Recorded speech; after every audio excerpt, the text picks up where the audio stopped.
Sa dakong silangan, nandoon ko natagpuan ang isang hiwaga, gayak ay kamuhan ng isang tahanang nooy naging pahingahan ng hikahos kong diwa. Sa wakas natagpuan na rin ang tahanan na matagal kong hiniling.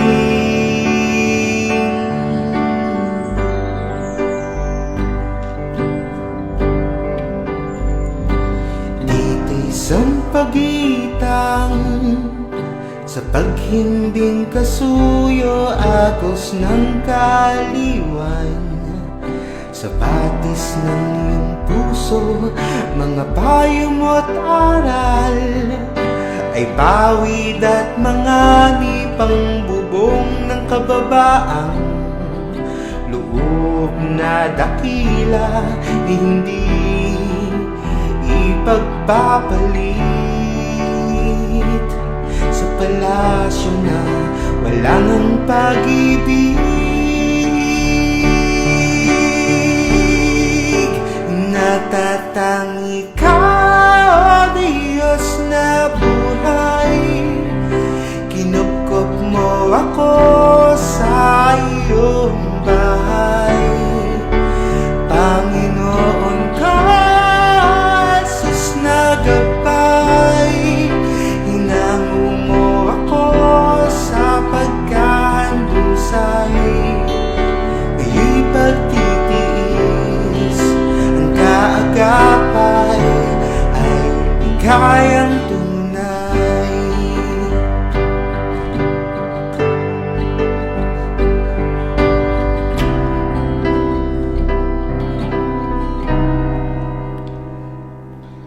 Sa mundong ito, may tawanan at pagtamis, minsan kang mapupuri, kadalasan malalait.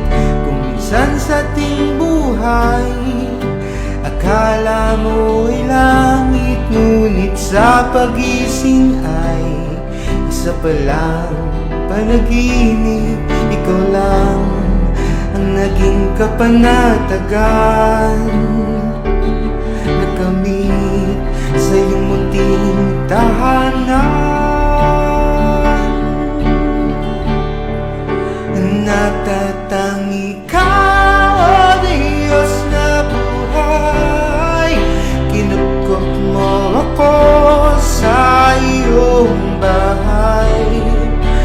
Panginoon ka, sus na gabay,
Sa dakong silangan, nandoon ko natagpuan ang isang hiwaga, gayak ay kamuhan ng isang tahanang nooy naging pahingahan ng hikahos kong diwa.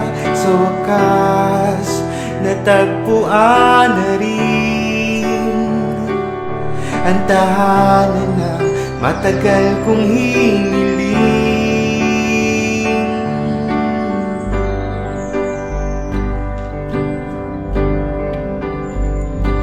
Dito'y sampagitan sa paghinding kasuyo, agos ng kaliwan, sa batis ng iyong puso, mga payo mo't aral ay pawid at mga nipang bubong ng kababaang loob na dakila, di hindi ipagpapalit sa palasyo na walang ang pag-ibig. Natatangi ka, o Diyos na buhay, kinupkop mo ako sa iyong bahay. Panginoon ka, sus na gabay.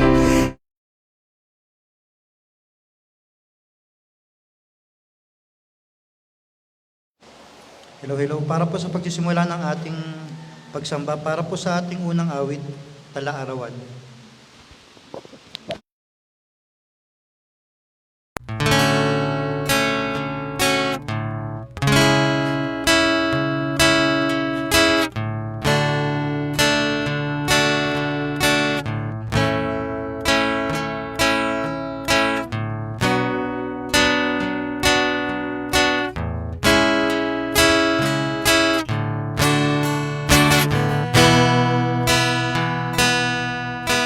Kalihim ng puso sa mga panahon at munting talaan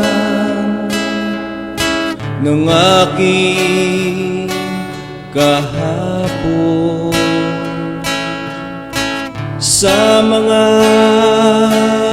dahon mo aking natunto ang saya at lungkot sa buhay ko noon. Sa maliit na sulong ng aking diwa ay iningatan ka na wag mawala. Mga pagdaramdam sa bawat talata ay pang-araw-araw na aking gunita. Ang petsa ng taon, ng buwan at araw na pawang pagsubok aking kaulayaw. Mga gunam-gunam na anyong mapanglaw gaya ng kulimlim sa langit na bughaw. Sa isang pahina, pag binabasa ko, lalong tumitindi ang pagkasiphayo. Puso'y nagluluksa sa kirot at sikdo, sa mga unsyamin, pag-ibig kay Kristo na lumang galupin, aking kaaliwan sa mga tagumpay at sa kabiguan.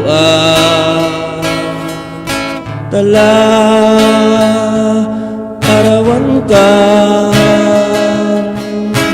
di malilimutan,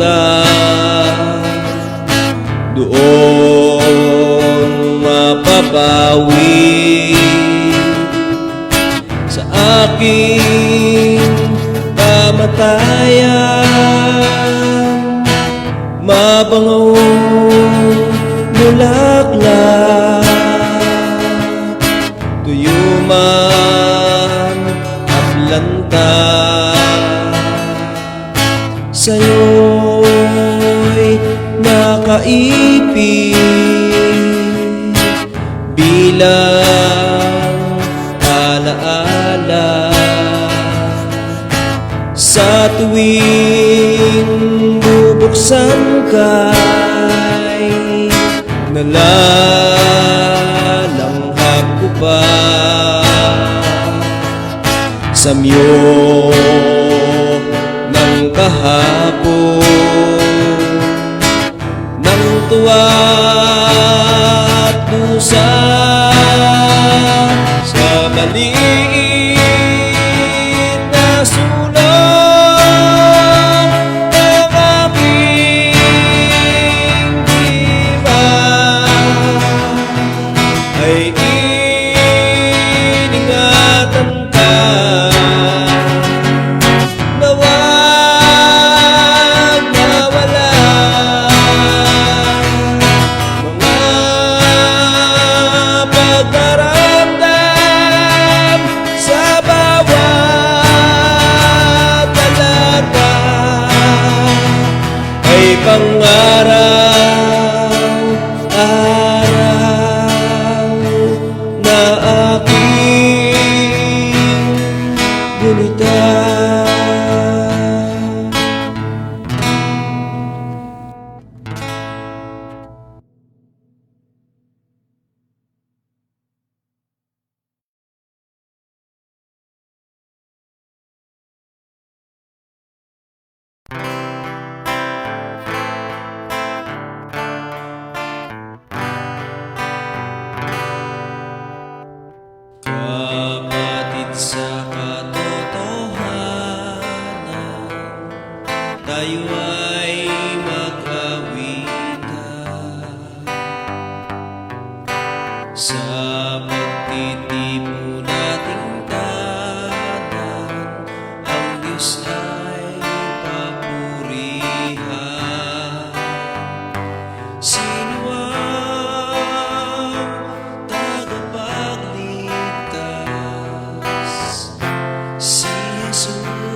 Jesus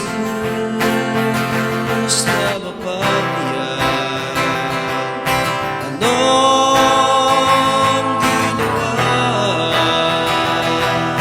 Siya'y naghirap.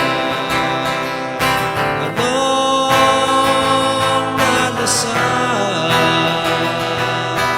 Dugo'y dumanan dahil sa sala ng lahat. Dahil sa sala ng lahat.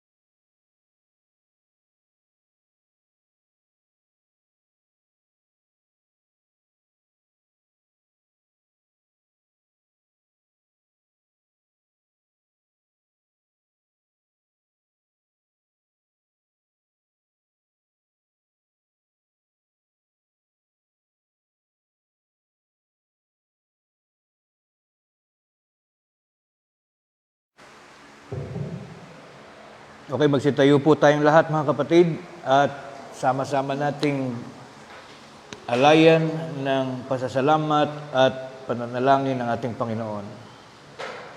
Mula po sa bawat dako ng ating mga kapatiran, damhin po natin ang presensya ng ating Panginoong Diyos. Ama naming Diyos na makapangyarihan sa lahat, sa mga sandaling ito, matapos na lumipas ang isang buong linggong panahon na palagian mong pinupuspos ng iyong mga dakilang pagpapala, naririto at muling magsisimula ang panibagong isang linggong araw na kaming lahat ng mga alipin mo mula sa bawat dako ay muling gumaganap ng isang mahalagang gampanin upang ikaw ay aming pasalamatan at sambahin. Dakilain namin ang banal mong kalagayan sapagkat hindi po mabilang at hindi masukat ang mga kagandahang loob na patuloy na nagiging bahagi ng iyong mga pag-alalay sa buhay ng iyong mga alipin. Salamat po ng maraming Panginoon sa pananatili ng aming mga hiram na buhay na hanggang sa mga kasalukuyan ay tinatangkilik pa rin ng bawat isa sa amin. Salamat po sa patuloy na pagdating, pagsapit ng lahat ng mga butil ng iyong mga pagpapala sa araw-araw na siya namang nagiging sapat na nagiging kasangkapan po namin upang aming matugunan ang lahat ng aming mga pangangailangan sa araw-araw, maging ito man ay sa mga bahaging may kinalaman sa aming mga material na buhay at lalong higit po naman sa mga bagay na patuloy na nakapagpapaunlad ng aming mga pananampalataya. Salamat, Panginoon, sa lahat ng iyong mga katwiran na siyang nagiging sandata, pamantayan ng bawat isa sa iyong mga alipin upang maging sapat na aming pong mapangasiwaan din ang patuloy na aming mga pagkalayo o pag-iwas sa lahat ng mga pinagmumulan ng mga kasamaan sa aming kapaligiran. Salamat po, Ama, sa lahat ng iyong mga gampanin upang kami ay ingatan naman mula sa mga bahagi ng buhay na hindi po namin natatanaw at tunay pong hindi namin nalalaman. Kaya't ito'y amin pong sinasampalatayanan na ikaw ang siyang lumilikha ng mga dahilan upang kaming lahat ay maging malayo sa lahat ng uri ng mga kapahamakan ng buhay. Salamat po sa mga mapapayapa at maaliwalas na mga araw na patuloy na lumilipas sa aming mga kalagitnaan. At ngayon po sa panibagong pagsisimula ng mga araw na aming harapin, ay pinasasalamatan ka pa rin namin, Panginoon, at sa tuwin ay amin pong hinihiling Sana ay patuloy naming damahin ang iyong ganap na pangangalaga at paggabay sa aming lahat upang ang mga taon ng buhay at mga kalakasan na iyong ipinahihiram sa amin, makita mo po naman na aming kinakasangkapan sa mga bagay na makapagdudulot ng katuwaan sa iyo pong dakilang pangalan. Ama naming Diyos na makapangyarihan sa lahat, bahagi po ng aming pagsasama-sama sa umagang ito ay hindi lamang upang kami ay iyo pong makita bilang mga abang kaluluwang nananatiling bumabalik sa iyong mga pagtanaw. Kami po ay laging nagpapakita ng aming mga munting magagawa upang iyo pong mapatunayan na kaming lahat habang lumilipas ang mga araw ay nananatili pa rin nagkakaroon ng pananampalataya at banal na pagkatakot sa iyong pangalan. Naririto rin kami, Panginoon, upang bigyan ng pagkakataon na muling maiharap sa iyo pong dakilang paningin ang aming mga kanikanyang mga katauhan. Naririto po, Panginoon, at muli naming binubuksan sa iyong mapanuring mga paningin ang kalagayan ng aming mga pagkataong loob na kung saan ginagampanan ng aming mga kaluluwa ang mga pagtatala ng anumang mga bahagi ng aming mga kasaysayan at talambuhay na nagaganap po sa aming mga pagdadala ng aming mga sarili sa bawat lumilipas na mga araw. Naririto at buong pagmamalaki naming ipinababasa sa iyo, Panginoon, mula sa mga lihim na bahagi ng aming mga katauhan ang lahat ng mga mahuhusay, mabubuting mga pangyayari na aming pong pinagsikapang magampanan, kaalinsabay ng aming pag-iingat sa lahat ng iyong mga kautusan. Gayunpaman, sa mga lihim na bahagi pa rin ng aming mga sarili, hindi pa rin tuluyang aming pong maitatago at matatakasan ang mga bahaging pinagmumulan naman ng mga pagkakaugnay namin sa mga karupukan at sa mga kamalian. Tunay pong kami nagiging katalagahan ng iyong kasulatan na dito po sa daigdig na aming kinaroroonan ay wala pong taong iyo pong nilalang na kailan pa man ay hindi nagkakasala. Bahagi pa rin, Panginoon, ng aming mga araw ang pagkakamali sa buhay, bunga ng aming mga hindi pagkaalam sa marami pang mga bagay, bunga ng aming mga paglimot, o maaaring ang iba sa mga kamali ay nagiging bahagi pa rin ng pagsadya sapagkat nananatili pa rin ang karupukan sa aming pong mga damdamin. Ano man ang nagiging kadahilanan ng aming mga pagkakamali, Panginoon, ay aming pong idinadalangin sa iyo. Patuloy mo pong lingapin kami ng iyong mapagpalang mga kamay at abutin mo po sana kaming palagi ng iyong mga paglingap upang ang lahat ng aming mga kasalanan ay patuloy mong patawarin at alisin bilang mga bagay na nakapagdudulot ng kapintasan sa amin pong mga katauhan. Patuloy mo po kaming kalingain dito sa loob ng iyong dakilang bayan upang ang iyong pong mga layunin sa pagkakatatag mo po sa dakong aming kinaroroonan, patuloy na magkaroon ng katotohanan at kabuluhan. Makita mo pong kaming lahat na mga magkakapatid mula sa iba't ibang mga lokal at mga bansa na kanilang mga kinaroroonan ay makapagpatuloy na magsikap na kaming lahat ay makapaglingkod ng may katapatan sa iyo pong dakilang pangalan. Ama naming Diyos na makapangyarihan sa lahat, patuloy po naming nagiging bahagi ng aming mga dalangin sa iyong banal na kaitaasan. Ang mga katayuan, kalagayan, kalusugan ng bawat isa po sa amin, sa aming mga kapatiran. Alalahanin mo po ang mga kabataan, ang mga sanggol na nanatiling nangangailangan ng pagkalinga at pag-aaruga, pagtuturo ng kanilang mga magulang. Gayon din ang mga alipin mong maaaring sa mga sandaling ito'y dumaranas ng mga pagkakasakit o mga pagdaramdam. Ikaw po, Panginoon, na siyang nagtuturo ng lahat ng mga karanasan sa aming mga pagdadala ng buhay. Ikaw rin ang siyang nagtatapal at humahaplos, nagpapagaling sa lahat po ng aming mga karamdaman. Kaya't ang aming pong dalangin patuloy mo po kaming dadalawin ng mga pamamaraan, mga kadahilanan upang patuloy na maalala pa rin ang aming mga katawan ng pagkakaroon ng mga kasiglahan at mga kagalingan mula sa mga karamdaman. Kami po'y naniniwala na ikaw ang Diyos ng patnubay na siyang nagdudulot ng mga pag-asa sa aming mga buhay. Kaya naman ang mga kalakasan at ang lahat ng mga katugunan sa aming pong mga inaalaala sa bawat araw ay magkakaroon po ng kaganapan, palibasa. Ang lahat po ng mga bagay na ito ay aming pong hinihiling at pinasasalamatan sa tanging pangalan at karapatan ng aming tagapagligtas na si Kristo Jesus. Amen.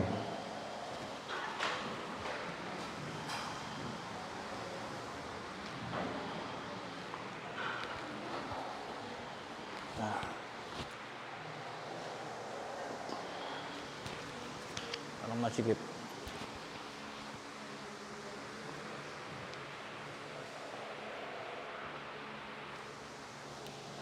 Okay, good morning po sa ating lahat. Maligayang araw na muli nating pagkikita-kita. Simulan na naman po ng panibagong buwan at tayo ay nasa buwan na ng Hunyo 2024. Noong pong mga nakaraang linggo, medyo madalang tayo magkita-kita. Sanhin ng marami pong mga hindi inaasahang pangyayari. May mga prior appointments po tayo ng mga pinuntahan. So ngayon po naman, pagsisimula pa rin ng panibagong pagsalubong sa bagong buwan. Hello po sa inyo lahat. Binabati po natin ang lahat ng mga kapatid na ngayon ay ating kasama, nanonood mula sa ating OFW group sa iba't ibang mga bansa. Maligayang araw ng pananambahan po sa ating lahat.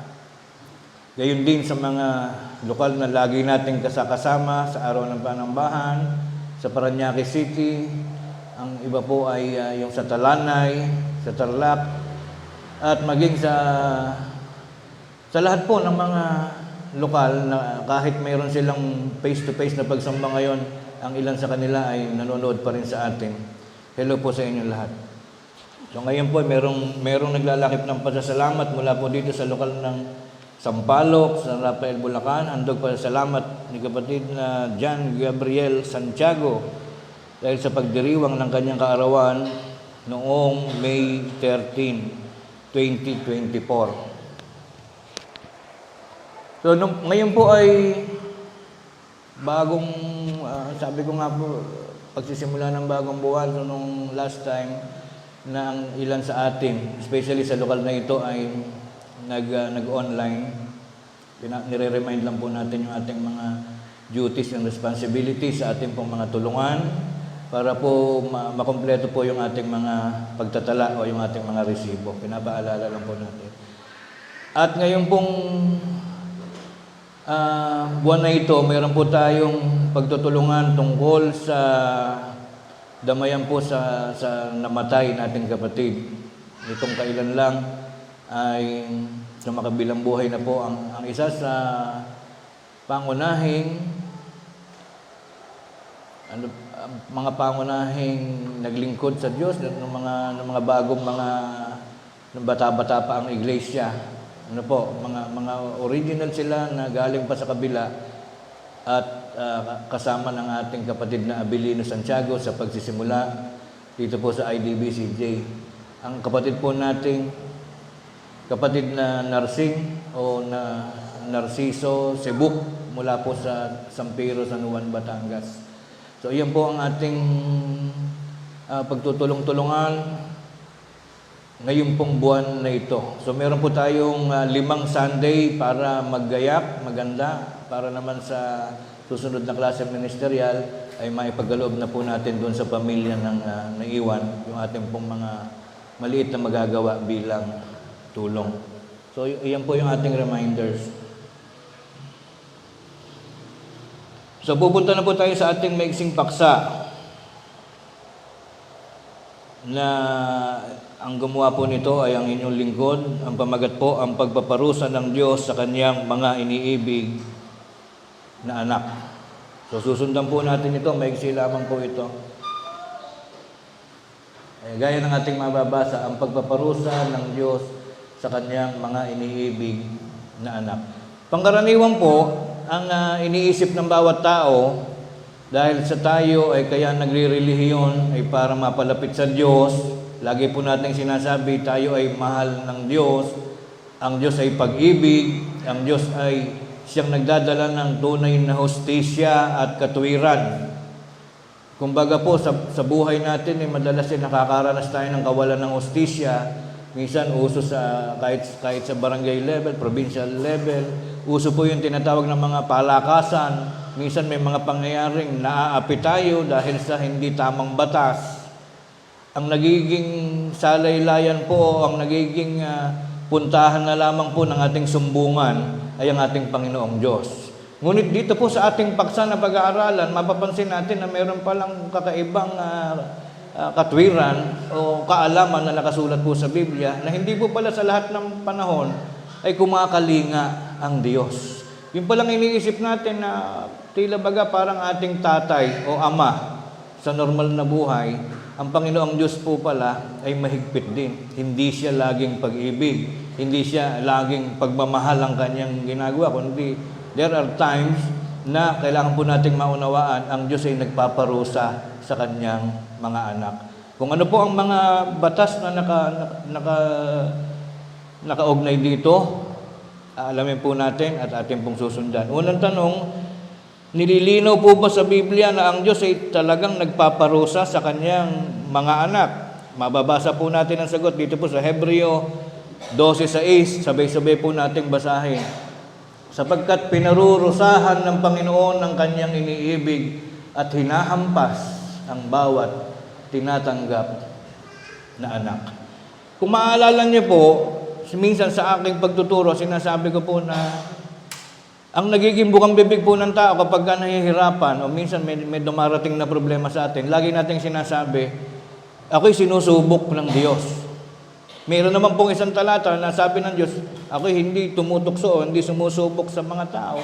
Minsan sinasabi lang natin na sinusubukan tayo ng Diyos, may pagsubok. Hindi po pala. Kailangan po palang ma-identify natin, makilala natin, na minsan yung nararanasan mong problema o pasakit ay hindi pala pagsubok, kundi ito pala ay parusa. Malino po dito, sinasabi, ang Diyos ay nagpaparusa saan po? Sa kanyang sariling anak. Ibig sabihin, parang normal na buhay po, yung mga tatay sa atin, tayo mga tatay, wala tayong karapatang kagalitan, suhituhin, parusahan ang anak ng iba. Hindi ka pwedeng mag-discipline sa anak ng kapitbahay mo sapagkat that is outside of your limitation. Normal po na kahit po sa buhay nating pang-araw-araw, tayong mga ama, ang karapatan lang po nating magturo o maggabay ay sa sarili nating anak. Ano po ba ang forma o paanong paraan nagpaparusa ang Diyos sa araw-araw? Kaya po pala sa ating obserbasyon, mas mabilis umunlad ang buhay, mas masarap ang buhay ng iba na hindi tinatawag na anak ng Diyos. Let us identify, ang tinatawag pong anak ng Diyos dito sa Biblia ay yung kasama sa iglesia. Ano po? Matagal na natin pinag-aaralan yan. May division po ang daigdig. Hindi ko mo magkakasama tayo sa lupa ay iisa ang kategory o ang consideration ng Diyos. Hindi po ako nagsasabi, kundi kahit kayo po ang bumasa sa Biblia, meron tinatawag na mga anak sa loob, meron tinatawag na mga anak sa labas. Although anak din ang tawag, meron pa rin silang pagkakataong pumasok sa loob. Pero habang hindi ka pa pumapasok sa loob ng bahay ng Diyos, ang turing po doon ay mga anak sa labas. Kaya po pala mas mabilis umunlad, mas masarap ang buhay ng mga tao sa labas sapagkat wala pa silang batas, hindi pa sila pinarurusahan. Ano po ba ibig sabihin ng pinarurusahan? Hindi po ang ibig sabihin ng pinarurusahan ay laging sinasaktan. Yun lang pong bigyan ka ng kautusan. Yun tayo po sa ating buhay ay we are bounded by so many rules. Tayo po ay naiikot. Ang ating pong pagdadala ng buhay sa iglesia ay nakatali po tayo sa kautusan ng Diyos para po tayo nakabartolina, para po tayo nakakulong. Yun po ay parusa na yun eh. Yung bawal ka dito, bawal yon, bawal yung ganito, bawal yung ganyan. Yun po ay isang parusa na ipinagkakaloob sa atin ng ating Panginoong Diyos. Kumbaga po, masasabi natin iba talaga ang buhay ng miyembro ka ng iglesia kaysa sa nasa labas. Pag sa labas, kaya mong gawin lahat eh. Walang rules. Walang bawal-bawal. So yun pa lang na pagsali po natin sa loob ng iglesia, mararamdaman natin na tunay, mabagal ang pagunlad. Mabagal ang pagyaman dito sa IDBCJ kasi maraming bawal. Hindi ka pwedeng magsabong. Iba, ang daming yumayaman sa pagsasabong, sa pagtatalpak. Hindi ka pwedeng mag-isip ng basta hanap buhay na malayo naman doon sa kagustuhan ng Diyos. Kaya masasabi natin, hindi pala masarap maging anak ng Diyos. Sapagkat sa loob ng bahay ng Diyos, sa pamilya ng Diyos, pag itinuring kang anak, gaya po na sinasabi, pinarurusahan palagi ang kanyang iniibig. Ngayon, sa ating susunod na talata, ano po bang klase ng parusa naman ang binibigay ng Diyos sa atin? Yung po bang parusang hindi katanggap-tanggap? Isang uri ba ng parusang masakit sa kasaysayan? Alamin po natin, awit 118 verse 18, sabay-sabay po nating basahin. Pinarusahan akong mainam ng Panginoon, ngunit hindi niya ako ibinigay sa kamatayan. Parang tatay lang yan eh, literally. Although hindi na uso ngayon ang palo. Madalas ngayon ay puro sigaw-sigaw na lang eh. Pero ang ating pong Panginoong Diyos, bagaman sinasabi pong nagpaparusa, ay hindi talaga to the extent na pababayaan yung tao. So minsan, tanggapin po natin, let us accept the fact na minsan nakakaranas tayo ng parang mas maraming mahirap. Mas marami yung panahon na lagi tayong problematic, hindi maalwan ng buhay. Kaya pala nagsasama-sama sa loob ng IDBCJ, puro mahihirap ang mga magkakapatid. Kasi nga mabagal umunlad. Pag sa iba, sabi ko nga po kanina, ay mabilis makaisip ng ikabubuhay. So sabi po dito, bagaman tayo po ay nakakaranas ng minsan hindi magandang buhay, hindi naman daw po pinababayaan. Ano sabi dito? Ngunit hindi niya ako ibinigay sa kamatayan. Tumutulong din po ang Diyos kapag tayo pinarurusahan. Next, ano ang susunod na talata? Hindi kalooban ng isang ama na disiplinahin ng hindi naman niya anak. Hebreo 12:8. Datapwat kung kayo hindi pinarurusahan, ayan po, minsan yung nagiging kapanaghilian, kung tawagin sa Tagalog, nananaghili. Pag tumingin tayo sa labas, bakit yung mga ibang tao, wala nang relihiyon, sila pa yung mas yumayaman? Bakit yung mga korap na mga politiko, sila pa yung pinagmumulan ng mga smuggling? Hindi natin pinipinpoint kung sino ano. This is the natural observation sa tunay na buhay. Bakit kung sino pa yung mali ang pinaggagawa, siyang maunlad ang buhay? Yan po ang comparison ng buhay ng tao.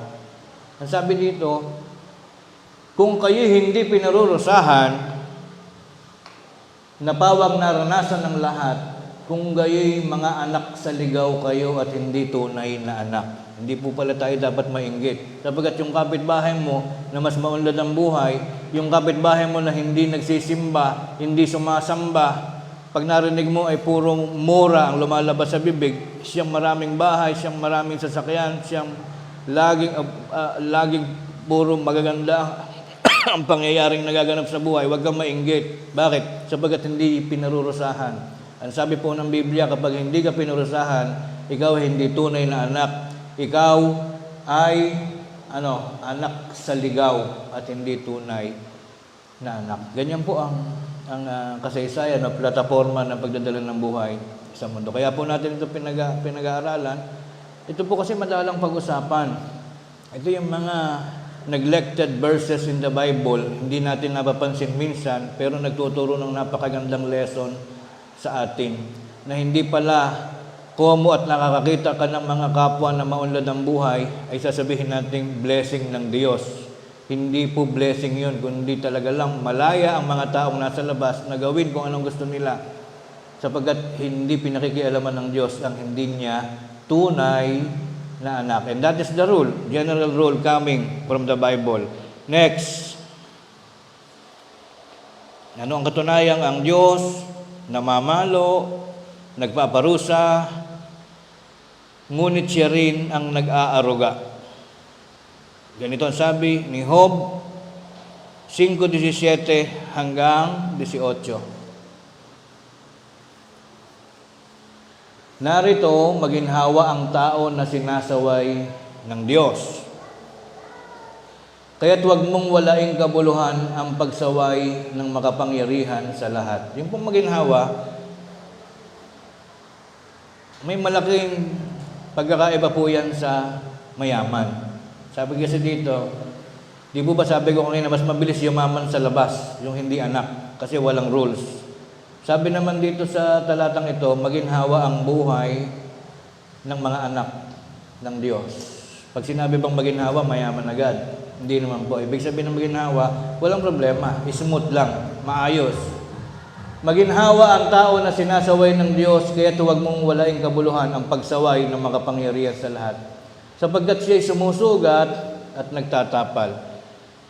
Ang Diyos po ang nagpapaalaala sa atin, paminsan-minsan pagka nakakaranas pala tayo ng parang may problema, ano na naman itong dumating na problema, kailangan pala i-identify mo, alamin mo sa sarili mo, baka may nagawa kang kasalanan sa Diyos.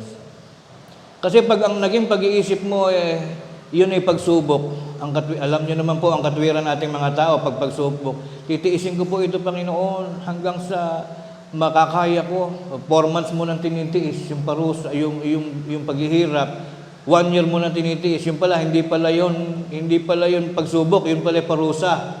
Whereas, kung na-identify mo agad, inalam mo agad na kaya ka pala naghihirap, pinarurusahan ka pala ng Diyos, dapat nalaman mo na meron ka palang nagawang masama. Kailangan ma-identify mo agad kung ano ang dahilan, kung ano ang rason, kung bakit ka may problemang dumating, baka mamaya ay meron ka palang kasalanan sa Diyos. And the best thing for us to do, every magtatapos ng araw, kaya po lahat ay merong pong ano sa atin, may suggestion at merong guidelines po sa atin. Kaya tayo tinuturuan po na sa gabi, bago tayo matulog, bago tayo tumumba sa higaan, matuto tayong humingi ng tawad sa Diyos mula sa lahat ng mga pagkakasalang maaaring hindi ka aware. Hindi tayo conscious sa lahat ng nangyayari sa maghapon Kaya maraming tao ang laging pinarurusahan kasi nga po, may nagawa ka ng kasalanan, hindi mo pa alam. Nakalimutan mo pang humingi ng tawad. At tayo po'y naniniwala, kahit tayo nakagawa o nasangkot tayo sa isang pagkakasala sa maghapon, pag sa gabi ay inihingi mo ng tawad sa Diyos, yung pagkakamali mo na yon, whether hindi mo alam or not, sabihin mo, Panginoon, kung ako man po sa maghapong ito ay nakalikhan ng pagkakasala, bunga ng hindi ko po napansin agad, hindi ko po nalaman, bunga po ng kabiglaanan, kung ano man po ang lahat ng iyong Panginoon, patawarin mo po ako. Isang bahagi po ng ating pananampalataya na pag humingi ka ng tawad, hindi ka parurusahan. Bakit po nangyayari sa tao yung madalas laging namang problema? Huwag po nating isipin laging pagsubok. Ang Diyos po'y matalinong manggagawa at manlilikha ng lahat ng mga bagay. Pag nasubukan ka na ba, weekly ka ba susubukan? Hindi po yan summative test. Ang buhay po ng tao hindi periodical test na every period sinusubok. Kapag nasubok na ng Diyos at nakita na ng Diyos ang nilalaman ng puso mo, hindi ka na laging susubukan. So alamin natin, bakit hindi tayo nalulubay sa pagkakaroon ng problema? Kapatid, baka parusa yan. Baka hindi yan pagsubok sapagkat dati ka nang nasusubok ng Diyos. Baka ang sagot lang sa problema mo ngayon matuto ka sa gabi na bago ka matulog ay pumikit ka at magpasalamat. And that is the essence of a real and good prayer. Ang prayer po kasi hindi lamang puro paghiling. Tayo po, ang laging laman ng panalangin natin puro kahilingan. Ang prayer po, kaya po yan talaga originally na imbento, binigay sa tao para magpasalamat. Para matuto tayong maging appreciative. Yung lahat ng tinatanggap natin sa araw-araw ay sa gabi, pagpasalamat natin sa Diyos. At hindi po yung ang nalalaman lang natin ay yung humiling ng humiling na sumasama pa loob natin pagka hindi nagaganap. So yan po yung part ng ating binabasa. Ang Diyos ay sumusugat, nagtatapal, siya ay sumusugat at pinagagaling ng kanyang mga kamay. Kaya ito ay bahagi talaga ng pagmamahal ng Diyos.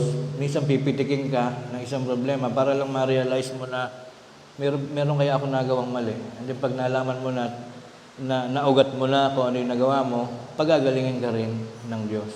Pero ang the best formula para hindi ka magaganyan-ganyan, na minsan may problema, minsan wala, although wala pong 100% na talagang perfect na pagdadala ng buhay, sapagkat sabi nga po, walang matuwid na kailan pa man hindi nagkakasala. Pinaka-safest way po, bilang maipapayo po natin, ang paksang ito'y naglalapit sa atin upang matutuhan natin palagi na tayo ay humingi ng tawad lagi sa ating Panginoon. Kahit na kung ikaw man ay hindi sure kung may nagawa ka bang kasalanan o hindi, humingi ka pa rin ng tawad sa gabi. At yan ang pinakamabisang paraan. Naniniwala tayo, hindi magpaparusa ang Diyos sa taong marunong humingi ng tawad. Ganyan po ang rulings. Next, sa ating pagpapatuloy, katulad po ng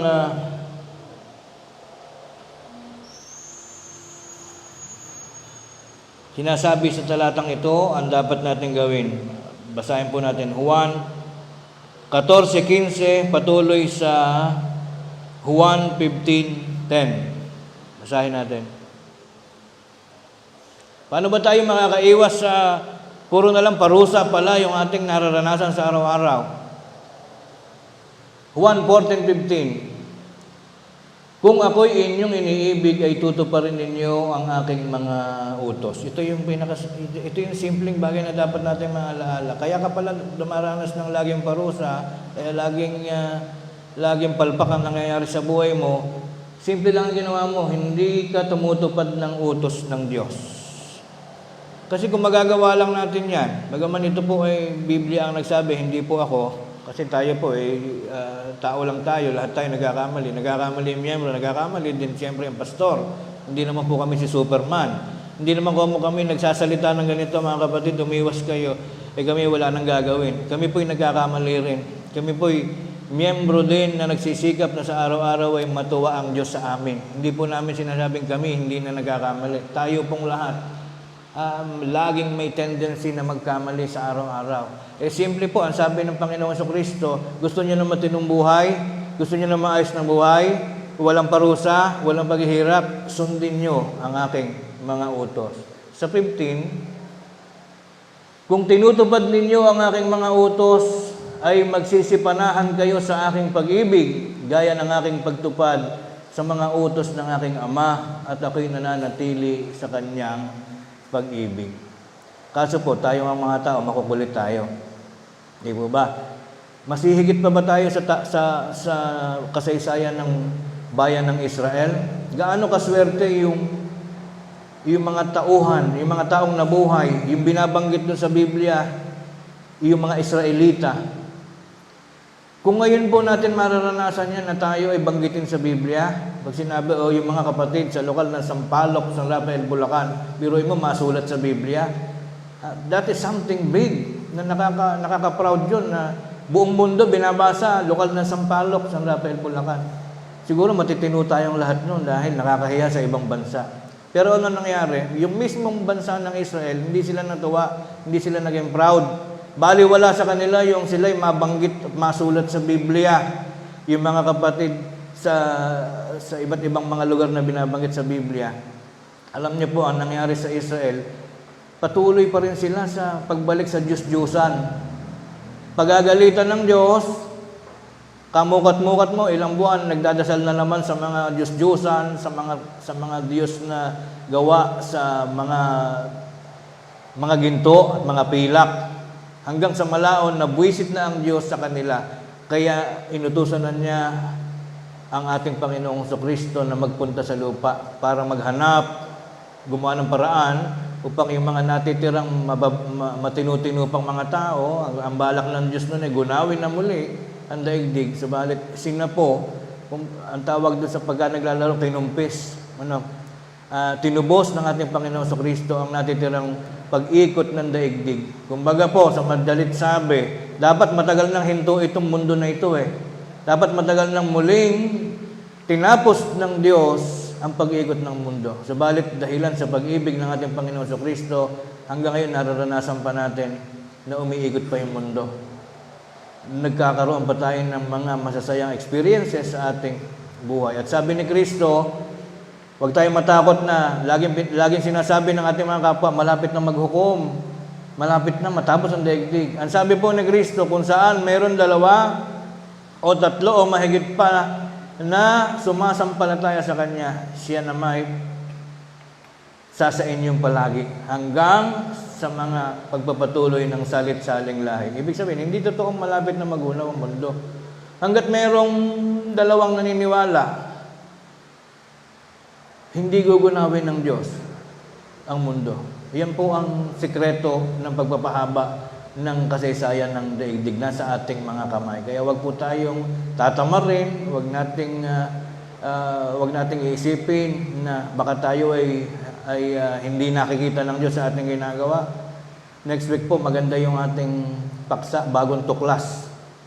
Kaya panabigan po natin tungkol yan sa pangalan ng relihiyon at pangalan ng korporasyon. Panabigan po natin yan. Marirealize po natin ang isang napakagandang learning. Ako po, ang edad ko, 54 years old na. Ngayon ko lang po natutuhan ng mas malalim yung tungkol sa pagkakaiba ng pangalan ng religion at pangalan ng korporasyon. Ayoko po munang sagasaan ngayon yung topic. Excited lang ako, pero sa Sunday po malalaman na biglang tataas po ang moral natin sa ating sarili. Ang tinangay po pala sa atin, ayan, nagbigay na rin ako ng hint. Ang tinangay po pala sa atin ay pangalan ng korporasyon at hindi po pangalan ng religion. Yan po yung ating panabigan sa Sunday po yung paksa na yan. Ngayon, sa ating po pagpapatuloy, nangyari po kay Haring David ang isang pangyayaring siya ay nakagawa ng kasalanan, pinarusahan siya ng Diyos, pero pinatawad din siya. Ano ang maituturo ni Haring David? Awit 32:3-5. Bago yan, si Haring David po, nung kanyang kasikatan at kakisigan at kalakasan ng katawan, nagkaroon siya ng pagnanasa sa asawa ng kanyang kawal. Si Urias, yung kanyang chief of staff na pangunahing soldier, tagapagtanggol, tagapagdigma. Nung araw kasi, paramihan ng natatalong bansa. Pag natalo mo yung bansang ganito, sa inyo na yon. Meron siyang chieftain o pinuno ng kawal na napakakisig, napakahusay sa self-defense. Ang pangalan nun ay si Urias, na lagi niyang pinadadala sa digmaan. Pag-uwi sa hapon, panalo. Palaki ng palaki yung kanilang mga conquers. Nasisilip niya ngayon yung asawa ni Urias. Sa taas ng kanyang kaharian, nasisilip niya sa bintana. Kapag naliligo siguro. Meron pong not the perfect statement, pero mababasa po niya sa istorya ni David na nagkaroon siya ng sikretong pag-ibig doon sa asawa ni Urias. Ang ginawa niya, nakaisip siya ng paraan, ipinadadala niya lagi, kapapahinga pa lang ni Urias, galing sa digma, pinadadala niya ulit. Sige, may girahin mo pa yung gawin doon. Uuwi sa kinabukasan, panalo po tayo. O sabi ni David, pumunta ka ulit, sa ganito ka naman pumunta, makidigma ka naman doon. Hanggang sa napagod siguro, dumating sa puntong natalo, hindi na nakabalik si Urias. Kinuha ngayon ni David yung asawa ni Urias ng maganda at sexy. Actually, siya ang naging mother ni Solomon. Yun yung naging batik sa buhay ni David na dati napakaayos niya, napakatuwid, napakatino niya. Pero dahil doon sa kanyang pag-iimbot, inisip niya na maging kanya yung hindi kanya, naging dark spot ng kasalanan sa buhay niya yung ginawa niya na yun. Nalihim, siya lang ang nakakaalam. Pero nakita ng Diyos at siya'y pinarusahan. Ito na yung kanyang hinagpis. Nung siya'y time na pinarurusahan, sabi niya, nang ako'y tumahimik, ay nang lumo ang aking mga buto dahil sa aking pag-angal buong araw. Yung pag-angal buong araw, hindi po ba pag masakit ang katawan natin, humahalinghing sa sakit. Nanlalamig yung kanyang mga buto. Tahimik means meron siyang depression inside. Hindi matino ang kanyang pakiramdam. Ito yung pagkakataon sa kanyang buhay na siya may depression, masakit ang kanyang mga buto-buto, may pag-angal ang buong araw. Ano ibig sabihin ng pag-angal ang buong araw? Maghapon siyang humahalinghing sa sakit. Meron siyang kakaibang nararamdaman. Sapagkat araw at gabi ay mabigat sa akin ang iyong kamay. Ang aking lamig ng katawan ay naging katuyuan ng tag-init. Nararamdaman ni David na there is something different na nangyayari sa kanyang katauhan at katawan mula nung simulan ng Diyos na siya parusahan. Kasi napaghahambing niya dati, masaya ang kanyang pangatawan, masigla ang kanyang kalusugan, maayos ang mga sitwasyon sa pamumuhay. Napapansin niya na laging mabigat ang kamay ng Diyos sa kanya. Siguro, laging minamalas. Kamukha na nangyayari sa atin minsan yung ating plano hindi nagiging successful. Nagpe-fail ang ating mga iniisip na maganda sana iniisip natin, tapos sa bandang after 3 days, biglang pumalpak. Ganon yung nangyayari kay David at baka ganon din nangyayari sa atin. Kaya sukatin po natin ano ba yung mga nagagawa nating kasalanan sa buhay.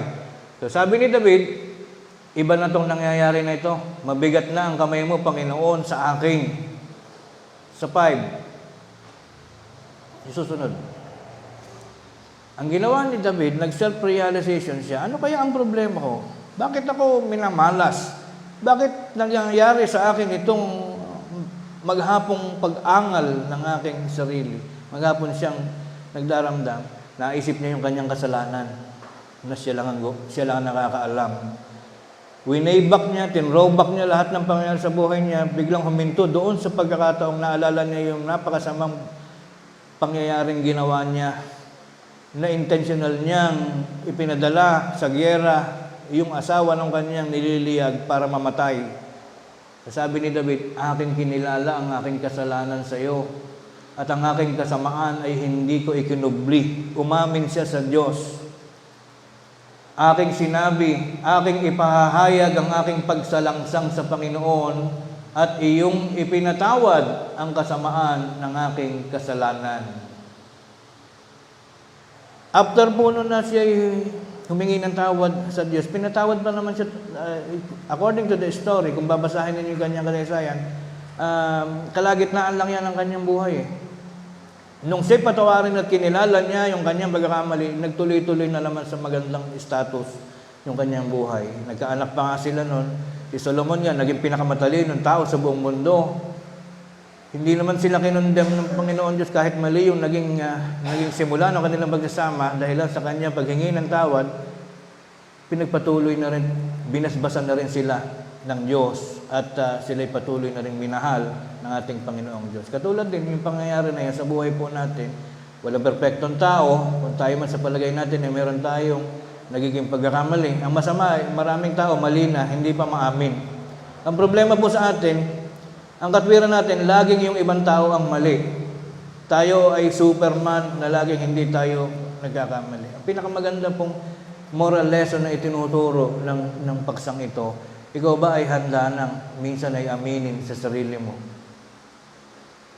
Bago ka umamin sa Diyos, sa sarili mo muna eh. Tayo, hindi natin kayang tanggapin yun na aminin sa sariling nagkamali ka.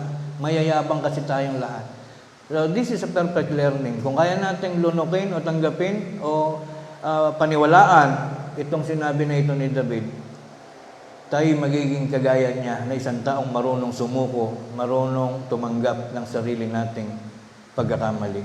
Pag natanggap na natin sa ating sarili yung pagkakamali, pwede na tayong umamin sa Diyos. Panginoon, oo nga, hiningi ko ng tawad sa iyo ang aking naging pagkakasala. After noon, who knows, Lahat po tayo ay sakop ng talatang ito.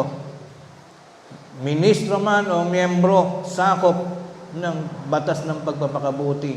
Baka tayo ay paminsanan ay nagiging alipin ng isang pagkakasala na hindi natin nare-realize. Ito po ay aral na nagtuturo sa atin na kapatid, baka kaya lagi kang minamalas, ikaw ay pinururusahan.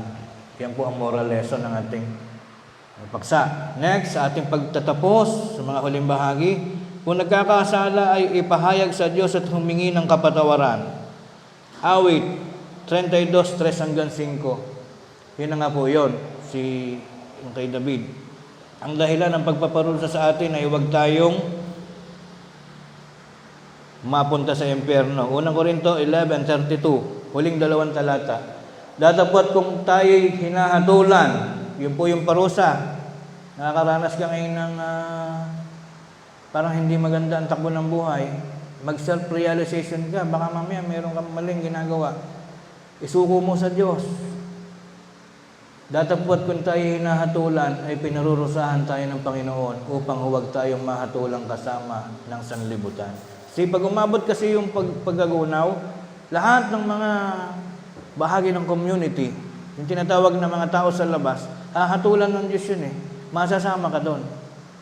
Kaya sabi, kaya ka pinarusahan ngayon ng Diyos, kaya ka tinatampal ngayon ng Diyos, upang huwag tayong mahatulang kasama ng sanlibutan. The rest of the sanlibutan, kasi circle ang sanlibutan, tayo small fraction lang tayo eh. Yung the rest ng mga natirang population, parurusahan niya ng Diyos. According to the Bible, hindi po according sa akin. Sapagkat ako isa rin sa taong nagsisikap na magtuwid ng ating pong mga buhay. Hindi po santo ang mga ministro. Kami po ay kasama rin po ninyong magtutuwid ng ating mga pamumuhay, kasama sa susunod sa batas ng Diyos na ang magtitiis hanggang sa wakas ay siyang maliligtas. Kaya po tayo pinarurusahan at kinukurot paminsan-minsan o maaaring matagal ang pagkakurot sa atin, baka tayo din ang may problema na hindi natin nare-realize kung ano ba ang mali sa ating buhay. Huling talata, saan gagawin ang pagsunod sa mga kautusan? Ezra 7:23. Kung magsisikap ka ngayon na masunod ang batas ng Diyos, saan mo gagawin? Anumang iniuutos ng Diyos ng langit, gawin mong lubos. Gawin nating lubos. Susunod tayong lubos. Saan? Sa bahay ng Diyos ng langit. Stop. Bahay ng Diyos. Ituloy natin. Saan ba ang bahay ng Diyos? 1 Timoteo 3:15, huling talata. Ngunit kung ako'y magluwat ng mahabang panahon ay upang malaman mo kung paano ang dapat sa mga tao na ugaliin nila sa bahay ng Diyos. Nasaan ang bahay ng Diyos? Iglesia ng Diyos na buhay at haligi at suhay ng katotohanan. Ito po ang pangalan ng religion na ipinarehistro ng Diyos sa banal na kasulatan.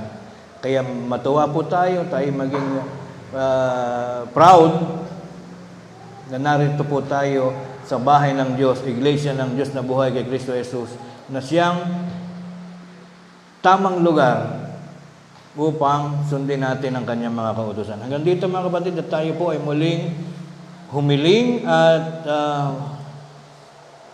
magpasalamat, humingi ng tawad sa ating Panginoong Diyos.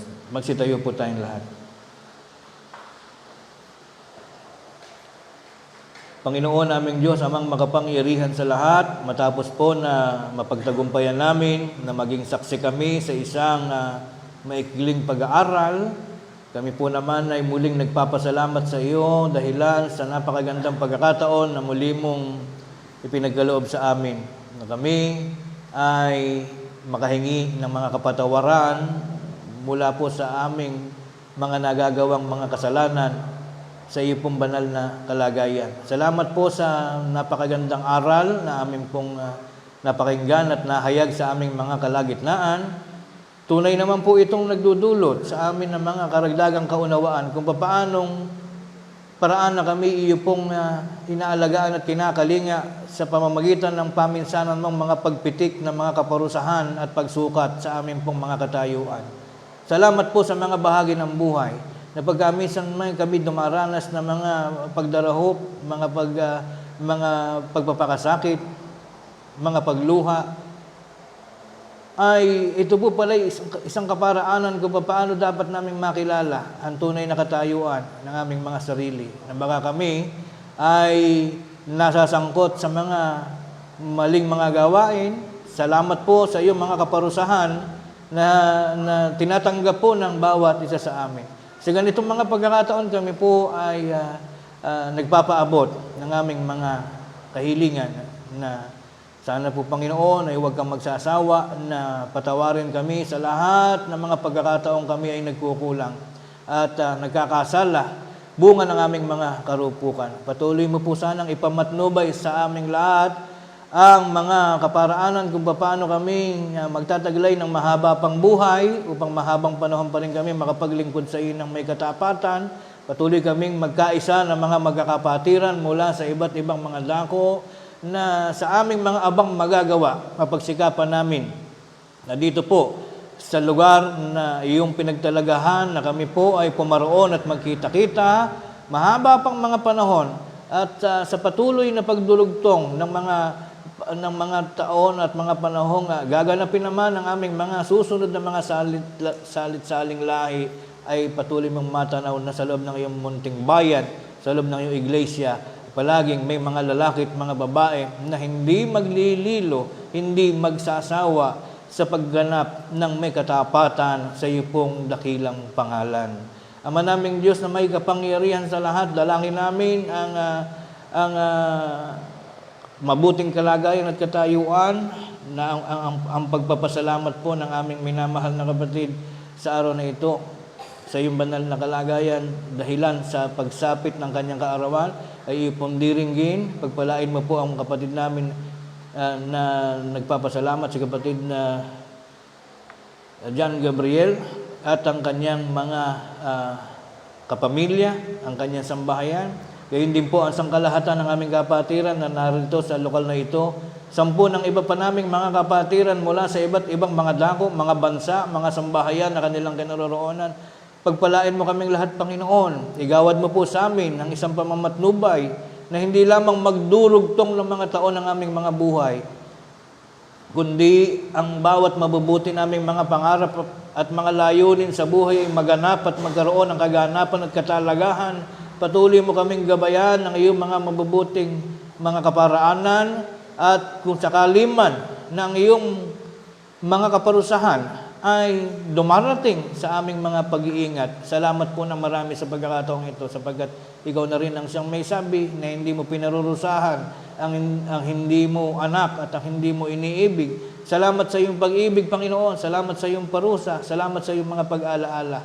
At ito naman ay magiging isang inspirasyon na magtatali sa aming lahat ng magkakapatiran na sa buhay naming tinataglay kung pagkamisan nagkakamali sa buhay, daranas ng kaparusahan, subalit ang pinakamahalagang bagay na dapat naming maunawa, makilala namin ang aming mga kamalian at sa kapagdaka, maihingi ng tawad namin sa iyo, Panginoon, at kami laging umaasa na lagi mo kaming mamahalin, patatawarin mo kaming palagi sa lahat ng uri at antas ng aming mga kasalanan sapagkat kami ay tunay na minamahal, mga alipin mong lumalagi na magsisikap na maging banal sa loob po ng iyong munting bayan.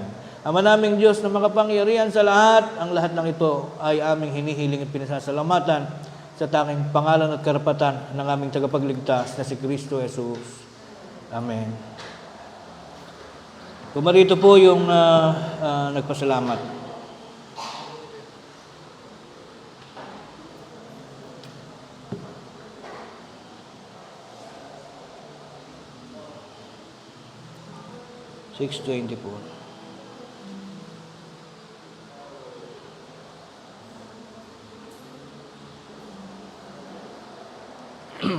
Mga kapatid, sa bisa ng karapatang ipinagkatiwala ng Diyos sa kanyang kinakasangkapang mga ngaral, tanggapin mo, Brad Gabriel, at sa ating lahat, at sa lahat ng mga kapatid na nakapanunghay sa mga pagkakataong ito, tanggapin natin ang pagpapala ng ating Panginoong Diyos. Pagpalain nawa kayo ng Panginoon at ingatan kayo Paliwanagin nawa ng Panginoon ang kanyang mukha sa inyo at mahabag sa inyo. Ilingap nawa ng Panginoon ang kanyang mukha sa inyo at bigyan kayo ng kapayapaan. Maraming po salamat. Maaari na kayong maupo. Umawit tayo ng awit ng paghahandog.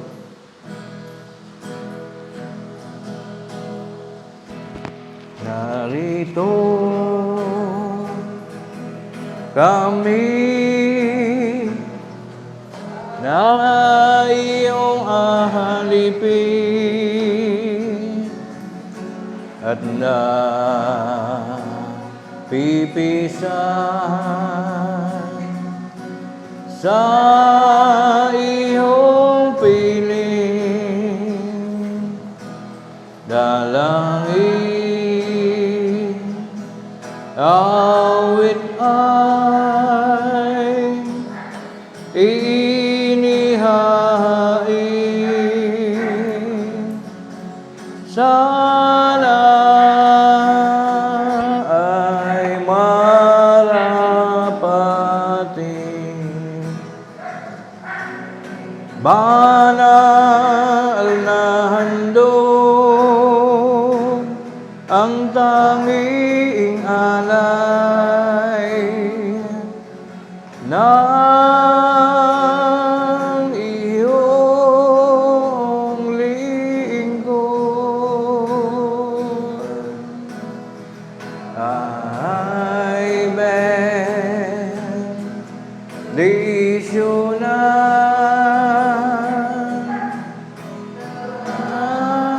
kaya ng kaloob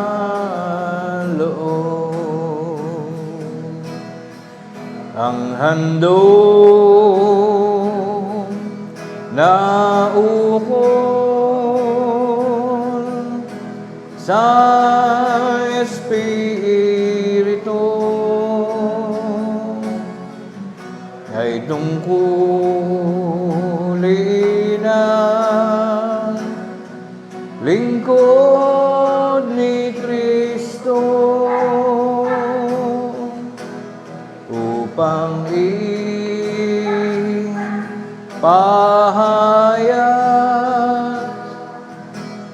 ang Ebanghelyo na kanyang ministeryo. Muli po tayong tumindig at manalangin, mga kapatid. Panginoon naming Diyos, amang makapangyarihan sa lahat, naririto po amang banal, ang isa sa mahalagang bunga ng aming mga tapat na pananampalataya. Narito ang salaping handog na ngayon ay sama-samang itinataguyod, pinagkaloob ng iyong mga hamak na alipin. Bagaman, aming nababatid na hindi man ikaw ang siyang tuwirang gagamit ng salaping ito. Ito ay amin pa rin inihahandog sa iyo, Panginoon. Pinapangarap ng iyong mga anak na ito nawa ay magsilbing isang samyo na kalugod-lugod na ngayon ay makararating, makasasapit sa iyong dakong kaitaasan upang ito naman ay maghatid ng karagdagang kapurihan at kaluguran sa banal mong kalagayan.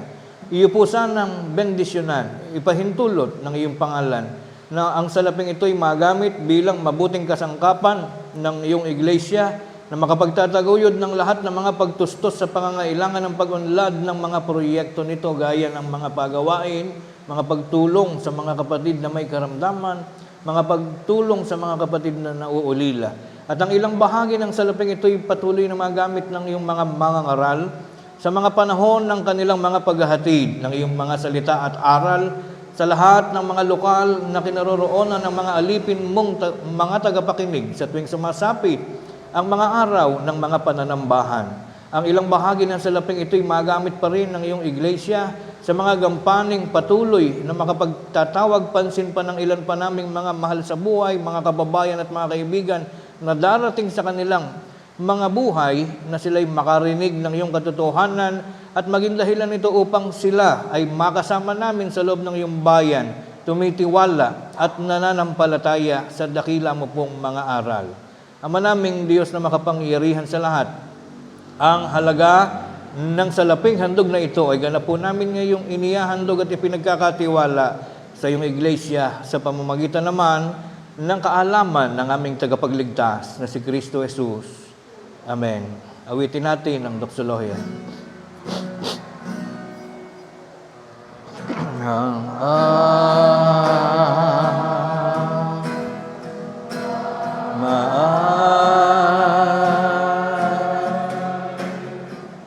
Ay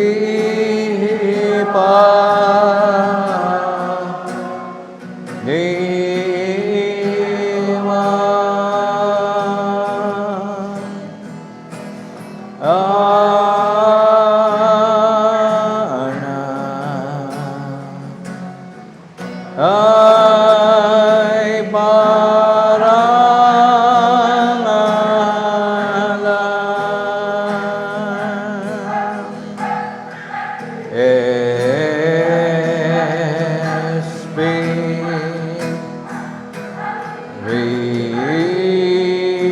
Espiritu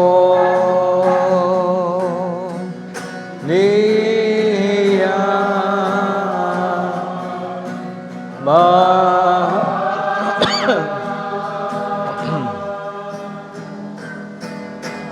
Mahatnu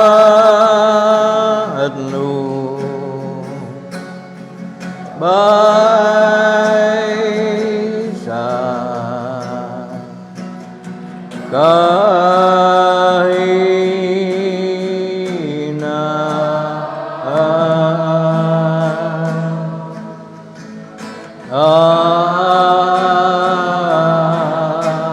Amen. At ngayon, sa bisa ng karapatang minsan ipinagkatiwala ng Diyos sa kanyang kinakasangkapang mga ngaral, naway tanggapin natin ang walang hanggang pag-ibig ng Diyos amang suma sa mga langit. Nawa ang kanyang biyaya at pagliligtas sa pakikilakip ng kanyang banal na Espiritu ang siyang patuloy pa rin maghari sa ating mga buhay mula ngayon at magpakailan paman. Marami pong salamat, mga kapatid.